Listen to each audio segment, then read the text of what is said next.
السلام علیکم دوستو، کیا حال ہیں؟ امید کرتا ہوں کہ سب دوست خیریت سے ہوں گے۔ ندیم وائس چینل میں خوش آمدید۔ بابا فرید رحمۃ اللہ علیہ کو غسل دینے کے بعد شہر سے باہر قبرستان شہداء میں مدفون کرنے کی غرض سے لے جایا گیا، اور جنازے میں لوگوں کا ایک ہجوم شریک تھا، اس لیے نماز جنازہ بھی شہر سے باہر پڑھنے کا انتظام کیا گیا۔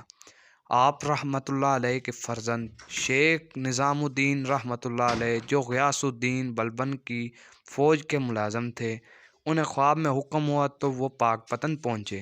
جس وقت وہ پاک پتن پہنچے، شہر کے تمام دروازے بند ہو چکے تھے،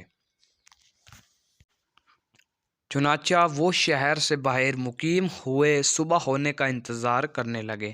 جب صبح ہوئی تو انہوں نے دیکھا شہر سے ایک جنازہ آ رہا ہے، جس کے ساتھ لوگوں کا ایک بڑا ہجوم ہے۔ جب جنازہ قریب آیا تو پتہ چلا کہ یہ جنازہ ان کے والد کا ہے، تو اس پر کافی افسوس کیا، لیکن خود کو مضبوط کیا اور حوصلہ قائم رکھا۔ جب کچھ وقت گزرا تو اپنے بھائیوں سے تدفین کے متعلق دریافت کیا، تو انہوں نے بتایا کہ شہر کے باہر قبرستان شہداء میں تدفین کرنے کا ارادہ ہے۔ شیخ نظام الدین رحمۃ اللہ علیہ نے فرمایا، اگر تم نے شہر سے باہر تدفین کی تو تمہیں کوئی ملنے نہیں آئے گا، بلکہ شہر سے باہر ہی مزار پر حاضری کے بعد لوگ واپس چلے جائیں گے۔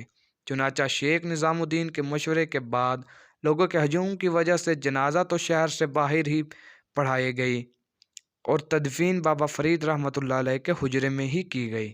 بابا فرید رحمۃ اللہ علیہ کی نماز جنازہ مولانا سید بدر الدین اسحاق رحمۃ اللہ علیہ نے پڑھائی۔